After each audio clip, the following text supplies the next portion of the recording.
기초 이제 오늘 세 번째 시간입니다. 뒤에 유인물 함께 참고하시면서 읽어 나가면서 함께 진행하도록 하겠습니다.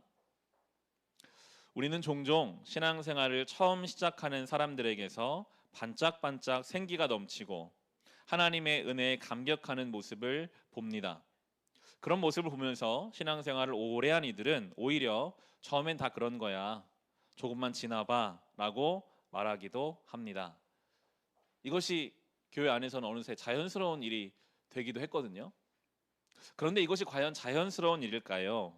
성경이 가르치는 그리스도 안에 있는 삶은 결국 예수님을 처음 만났을 때는 기쁨이 풍성하고 반짝반짝 빛나지만 시간이 지나면서 탈색하고 퇴색하고 생기가 없어지는 것일까요?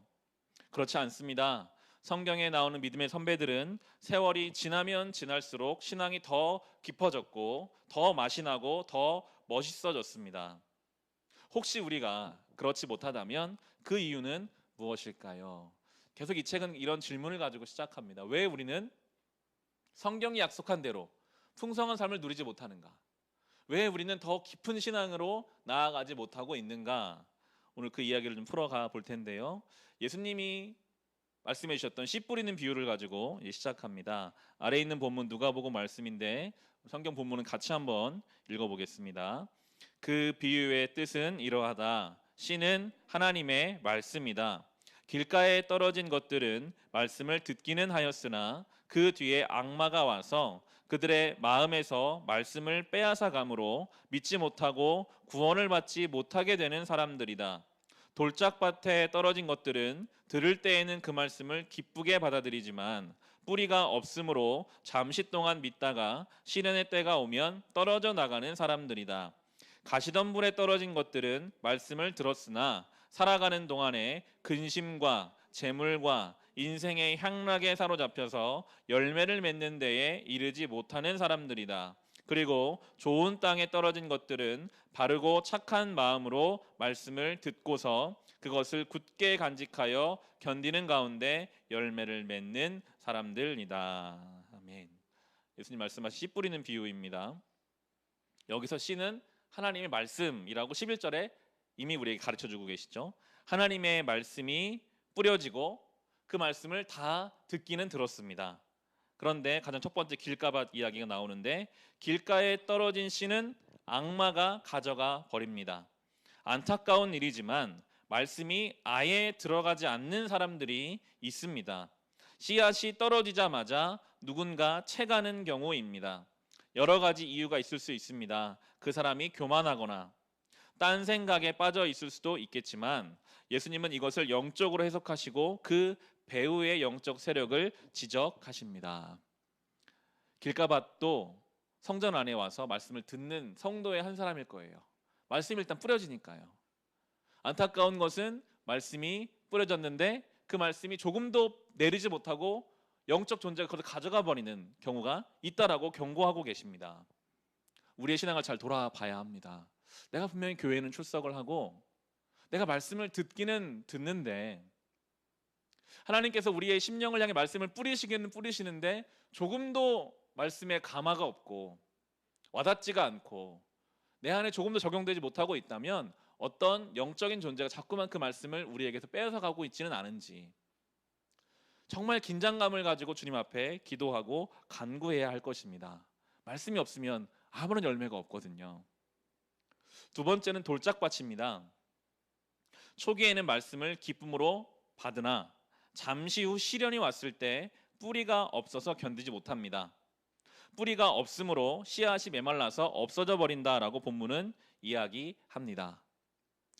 세 번째는 가시덤불입니다. 이 씨는 뿌리를 내리기는 하지만 가시덤불이 그 위를 감싸고 있어서 자라지 못합니다.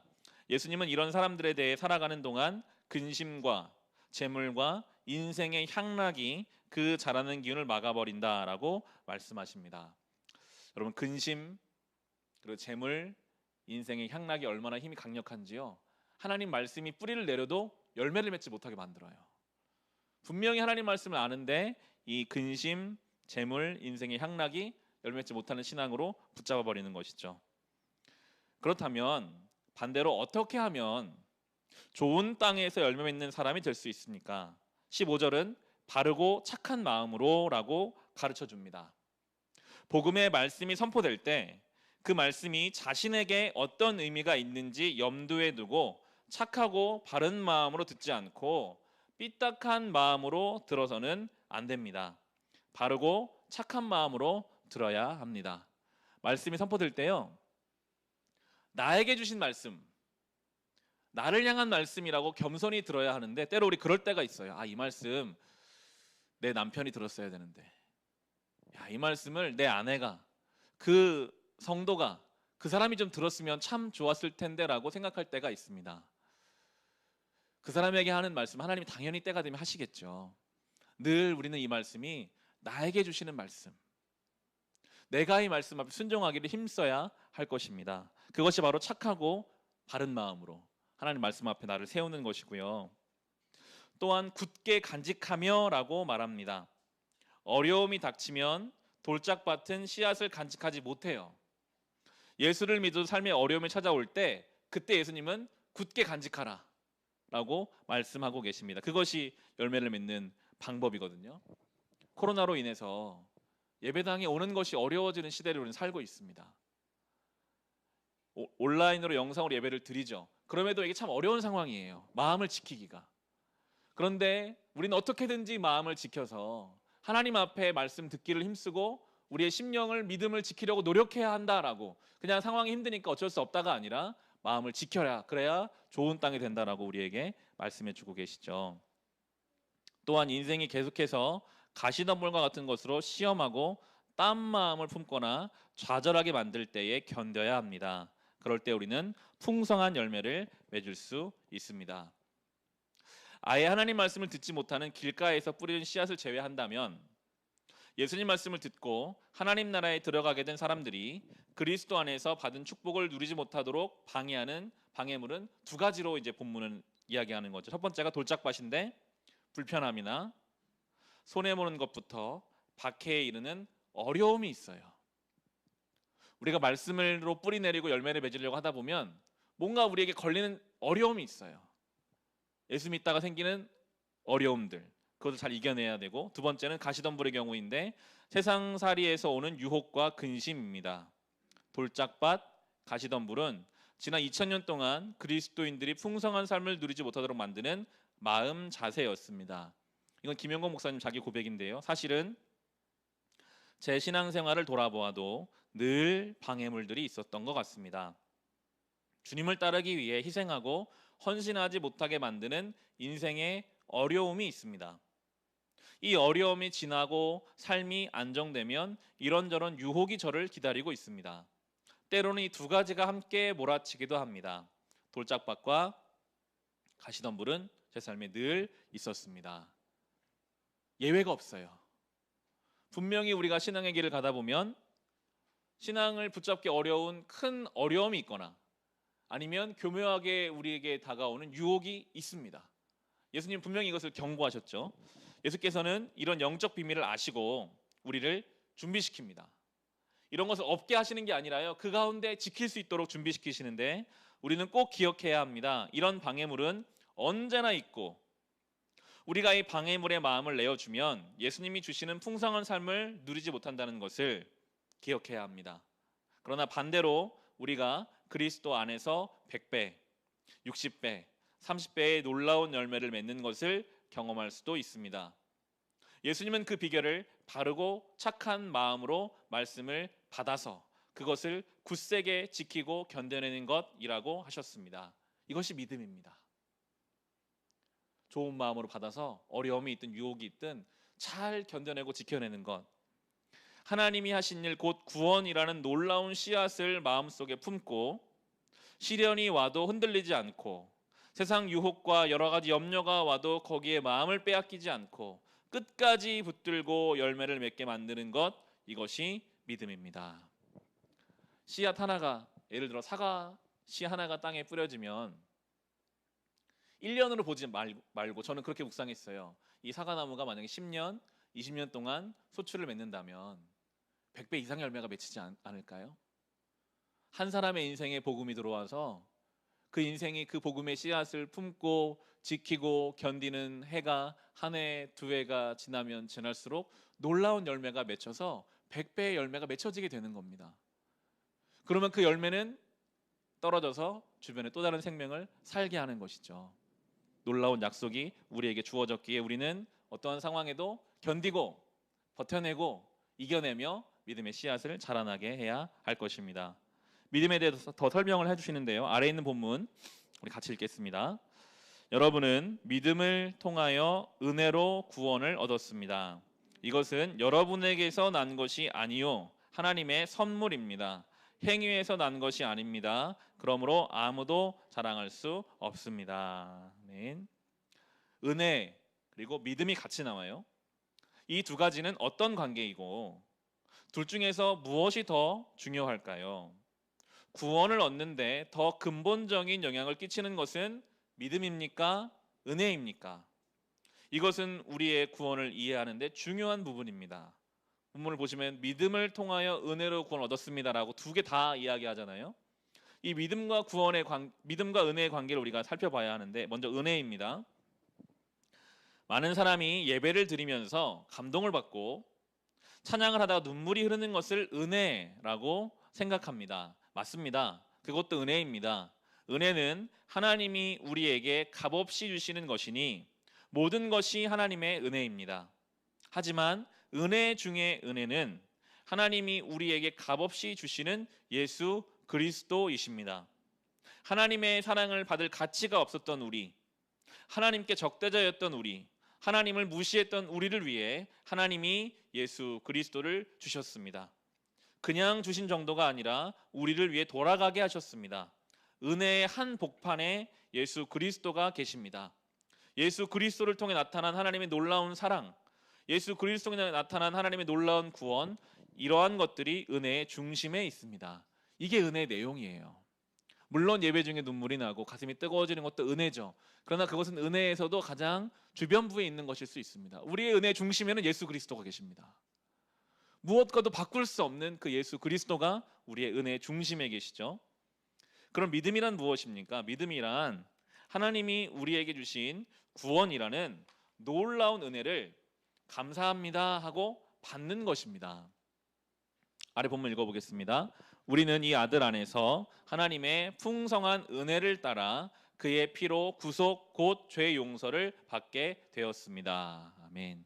이 본문을 보시면요, 이 본문에서는 지금 믿음이라는 단어가 나오지 않아요. 구속 곧 죄 용서함 받는 것이 은혜를 따라 받은 것이라고 말합니다. 믿음은 그 은혜가 우리 것이 되게 할 뿐입니다. 구원받은 데서 믿음은 매우 중요한 역할을 하지만 절대로 은혜보다 중요할 수 없습니다. 믿음은 하나님이 주신 은혜를 받아들이는 행위입니다. 은혜가 있고 믿음이 있다면 은혜를 믿음으로 받아들이는 것이거든요. 좀 더 설명합니다. 믿음은 하나님이 주신 선물을 감사함으로 받는 것, 하나님이 하신 일과 하실 일에 대해서 전인격적으로 네 하고 받아들이는 것입니다. 그래서 자랑할 것이 없습니다. 그것은 행위가 아닙니다. 예를 들어 물에 빠져 목숨을 잃을 상황 속에서 누군가 내민 생명줄이 은혜이고 그 줄을 덥석 잡은 것이 믿음입니다. 아주 적절한 비유인 것 같아요. 죽을 수밖에 없는 상황 가운데 우리에게 예수 그리스도라는 은혜를 내려주셨고 그 예수 그리스도를 붙잡는 것이 믿음이라는 거죠. 우리는 복음의 은혜 밖에서는 죽은 것이나 마찬가지였습니다. 인생이 점점 망가지고 있었습니다. 우리가 스스로를 그 속에서 건져낼 수는 없었습니다. 그런데 하나님이 우리를 긍휼히 여기셔서 자기 아들을 희생시키셔서 구원의 밧줄을 우리에게 던지셨습니다. 정확하게 던지셨습니다. 우리는 그것을 잡았습니다. 이게 바로 은혜와 믿음의 관계죠. 씨 뿌리는 비유와 연관하여 믿음으로 말씀을 받는 것과 믿음으로 구원을 얻는 것은 어떤 관계가 있을까요? 믿음으로 구원을 얻는 것을 일회성의 사건으로 이해하는 경향이 있습니다. 그러나 하나님이 우리를 위해 행하신 놀라운 일의 의미를 우리가 받아들였을 때 우리는 믿음의 여정을 시작한 것입니다. 그렇죠? 씨 뿌리는 비유가 농사와 연결된 것은 시간이 필요하다는 거거든요. 하나님의 은혜 속에서 구원 역사가 이루어져 가는데, 그때부터 우리가 받은 진리의 말씀, 우리를 구원에 이르도록 돕는 이 말씀을 마음에 새기고 그것을 굳세게 간직하고 또한 견뎌내야 합니다. 그러므로 믿음으로 은혜를 받아 구원을 받는 것은 단지 한순간에 이루어지고 끝나는 것이 아니라 하나님이 우리를 위해서 행하신 놀라운 구원의 역사를 지속적이며 인격적인 믿음으로 받아들이는 것을 뜻합니다. 우리는 하나님의 놀라운 은혜를 믿음으로 구원을 얻었습니다. 우리에게 정말 중요한 기본 중의 기본이면서도 헷갈릴 수 있는 부분인 것 같아요. 우리는 은혜의 밧줄을 허락받았고 믿음으로 붙잡는 것이다. 좀 더 믿음을 더 설명해 갑니다. 우리가 믿어야 할 두 가지 히브리서 말씀 같이 읽겠습니다. 믿음이 없이는 하나님을 기쁘시게 해드릴 수 없습니다. 하나님께 나아가는 사람은 하나님이 계시다는 것과 하나님은 자기를 찾는 사람에게 상을 주시는 분이시라는 것을 믿어야 합니다. 아멘. 두 가지를 믿으라고 합니다. 첫 번째는 하나님이 계시다는 것을 믿어라. 이게 첫 번째 중요한 믿음이 하나님이 계시다. 어떤 사람들은요, 하나님이 계시다라는 유신론이 신앙이고 하나님이 계시지 않는다는 무신론은 과학이나 이성이라고 하는데 그것은 착각입니다. 둘 다 믿음이에요. 하나님이 있다고 믿는 것도 믿음이고요, 하나님이 없다라고 하는 것도 믿음입니다. 이 모든 것을 창조한 창조주를 향한 믿음, 그것이 없다라는 것도 믿음인데 우리는 그 중에서도 하나님이 계시다는 것을 믿는 사람들이죠. 정말 여러분, 그것을 우리가 믿을 때 성도의 능력이 있습니다. 오늘 새벽 말씀이 그런 말씀이었어요. 하나님이 주신 가나안 땅에 들어갔는데 누군가 살인을 저질렀는데 살인자를 몰라요. 그리고 그 살인당한 사람을 들에 벌어놓았을 때 그런 경우가 있을 것이라고 하나님 말씀하세요. 참 무서운 이야기죠. 하나님이 주신 땅인데, 하나님이 통치가 있는 곳인데 어떤 사람은 하나님 계시다는 것을 부정하고 사람들만 보지 않으면 살인까지 저지를 수 있는 무서운 것이 인간의 죄성이에요. 그런데 새벽에 그 말씀을 묵상하면서 내 안에 그런 모습은 없는가 생각하게 되더라고요. 겉으로는 사람들 앞에서는 잘하면서도 내 속에, 아무도 모르는 내 속에는 범죄를 키우고 있지는 않았는지. 근데 여러분, 하나님은 그걸 보고 계시거든요. 아무도 몰라도요, 하나님은 보십니다. 하나님은 나의 그 죄에 대한 생각 가운데 함께 하십니다. 그걸 믿으라는 거예요. 오늘 성경은 하나님이 계시다는 것과 하나님이 언제든지 나와 함께 하신다는 것, 나의 생각까지 감찰하신다는 그것을 믿는 자가 하나님을 기쁘시게 한다라고 이야기하고 있고요. 두 번째는 하나님이 자기를 찾는 자에게 상 주시는 이심을 믿어야 합니다. 여기서 상은 구원이죠. 예수 안에서 하나님과의 관계가 회복되는 것입니다. 우리가 완벽하게 이해할 수는 없으나 하나님은 자신을 우리에게 상으로 주고 싶어 하신다는 것이 성경의 가르침입니다. 너무나 감사한 일이더라고요. 하나님을 찾는 사람들에게 상을 주세요. 그래서 이렇게 예배의 자리 나오셨잖아요. 마스크를 쓰고 공공장소에 가지 않아야 되는 이때에도 우리가 졸이는 마음을 가지고 나오는 이유는 하나님을 찾기 위해 나오는 거죠. 하나님은 그 마음을 아십니다. 반드시 상을 주십니다. 영적인 충만함이 예배를 사모하는 우리에게 허락될 줄을 이 성경 말씀을 가르쳐주고 있습니다. 그런데 이 믿음이 아니라 잘못된 믿음이 때로 우리 안에 들어와 있거든요. 때로 그리스도인들 사이에서 엄마가 믿음이 부족해서 자식이 대학에 떨어졌다라고 이야기하는 경우가 있습니다. 일예이죠. 강하게 믿고 기도하면 하나님 복을 주셔서 합격했을 텐데 엄마의 믿음이 부족해서 떨어졌다라는 이야기를 종종 듣습니다. 이런 것들은 믿음에 대한 잘못된 인식이 우리 가운데 들어와 있는 예입니다. 믿음은 하나님이 하신 일을 믿는 것이지 우리가 얻고 싶은 것을 강하게 믿는 것이 아닙니다. 지성이면 감천이라는 말이 있습니다. 하나님 마음에 들도록 새벽에 일어나서 목욕 재개하고 비나이다 비나이다 하고 매일같이 지성으로 빌면 하나님이 우리의 소원을 들어주신다라고 생각합니다. 그런데 이것은 성경이 말하는 믿음이 전혀 아니거든요. 강하게 믿으면 이루어진다라는 생각은 어떻게 생각하면 하나님을 조종하려는 것입니다. 우리의 강한 믿음을 보시고 원래 하나님 뜻이 아닌데도 이루어 주실 것이라고 생각하는 것은 잘못된 것입니다. 사람도 다른 사람에게 조종당하는 것을 싫어하는데 하물며 우리 마음을 아시는 하나님이 사람에게 조종당하실 수 있을까요? 믿음은 하나님의 은혜에 대한 우리의 반응이지 우리가 하나님을 움직이려고 하는 것이 아닙니다.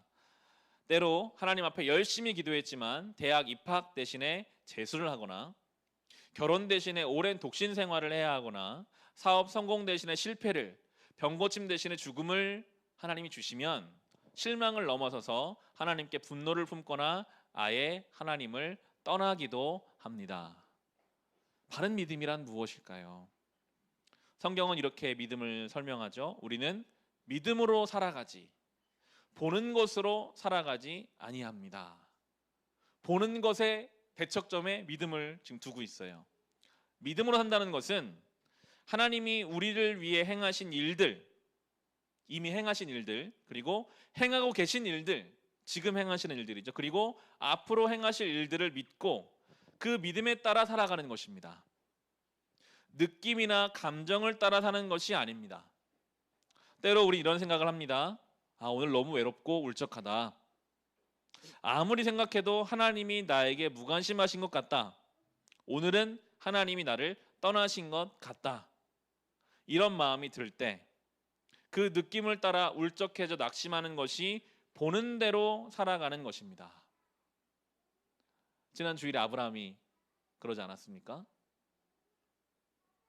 하나님, 내 생각과 내 뜻대로 지금 이 땅을 떠나고 내 아내를 누이라고 거짓말하고 그래야만 살 것 같은 마음이 들 때가 있어요. 참 이상하죠. 분명히 하나님 아는데도 어느 날 갑자기 그런 감정이 올라오면 믿음이 없는 사람처럼 행동하게 될 때가 있어요. 성경은 말하죠. 그것이 바로 보는 대로 살아가는 것이다. 그런데 우리는 보는 대로 사는 존재가 아니라 믿음으로 사는 존재라고 하죠. 여러분, 느낌이라는 것이 얼마나 요상한지, 그런 느낌이 들 때에도 아이스크림이나 초콜릿을 먹어서 혈당이 조금만 올라가도 기분이 금방 좋아집니다. 그만큼 변덕이 심한 게 느낌이에요. 느낌이 올라오는 것은 우리가 인정하되 거기에 굴복해서는 안 됩니다. 하나님은 세상을 지으시고 우리가 느끼거나 보지는 못해도 세상 모든 일에 관여하고 계시고 우리의 인생도 그렇게 바라보고 계시다는 성경의 진리를 받아들여야 합니다. 우린 늘 이 둘 사이에 있어요. 보이고 느끼는 대로 영향을 받을 것인가, 안 보이고 안 느껴져도 진리를 붙잡을 것인가. 성경은 분명히 말해요. 우리는 믿음으로 살아가지 보는 것으로 살아가지 아니합니다. 성도의 삶의 방식은요, 보는 대로 사는 게 아니라 믿는 대로 사는 삶의 방식이죠. 성경에서 이야기하는 바를 잘 바라보는 것이 중요합니다. 믿음의 시각과 경험의 시각, 우리에게는 이 두 가지 시각이 있습니다. 우리는 믿음의 시각을 택하기로 결심해야 합니다. 결심이 필요해요. 오늘 하나님은 살아계신다, 나와 함께 계신다, 나를 붙잡으신다라는 그 믿음을 택하기로 결심해야 합니다. 믿음의 시각으로 하나님이 하신 일을 볼 수 있을 때 우리 가운데 은혜가 열매를 맺습니다. 그래서 성경을 읽고 묵상해야 하는데, 성경을 통하지 않고서는 하나님이 하신 일, 지금 하고 계신 일, 앞으로 하실 일을 알 수 없기 때문입니다. 자기 멋대로 믿지 않고 하나님의 진리를 믿기로 했다면 성경을 묵상하고 붙잡아야 합니다. 성경을 통해서만 우리는 진리를 인격적으로 받아들일 수 있습니다. 이 책에서는 성경을 어떻게 묵상해 가는지도 이제 앞으로 차차 다루게 될 것입니다. 그 중에 한 가지가 바로 이제 결론부인데요. 자기 자신에게 주장해야 합니다. 낙심하는 마음이 생길 때 스스로에게 이렇게 말합니다. 왜 낙심하고 있어? 힘내라. 주님이 나와 함께 하신다. 이거 시편의 고백이거든요. 시편 교자가 이렇게 말했습니다. 나의 영혼아 어찌하여 낭망하느냐, 너는 여호와만 바랄지어다. 이것이 믿음입니다. 우리 안에는요, 계속 낙심하는 마음이 막 올라와요. 계속해서 이 가시덤불이 우리를 자라지 못하게 만듭니다. 그때 말씀 붙잡고 외치는 거예요. 아니다, 하나님이 나와 함께 하신다, 나와 함께 계시다. 그렇게 그것을 지켜낼 때 열매가 맺어지게 되죠. 우리가 낙심하지 않을 수 있는 이유는 예수 그리스도의 십자가가 우리의 믿음의 시작점이시기 때문입니다. 저는 그런 묵상을 해보게 되었어요. 예수님의 그 은혜는 감당할 수 없이 큰 저수지 같아요. 그래서 그 은혜의 물줄기가 끊임없이 우리에 공급됩니다. 그 수원이 얼마나 깊고 큰지요. 그로부터 오는 그 은혜가 우리에 공급되기만 하면 우리는 살아요. 그것이 믿음입니다. 오늘도 주님의 은혜는 나를 향해 흘러 들어오고 있다. 그 은혜는 멈추지 않는 은혜, 마름이 없는 그 은혜이기 때문에 그렇게 우리가 믿음으로 붙잡을 때 우리는 풍성한 은혜를 누리며 살아가게 될 것입니다. 좋은 땅으로 우리가 살아서 100배의 열매를 경험해서 많은 사람들에게 그 신앙의 결실을 나누어 줄 수 있는 복된 삶이 될 수 있기를 주님의 이름으로 축원합니다. 주신 말씀으로 이 시간 함께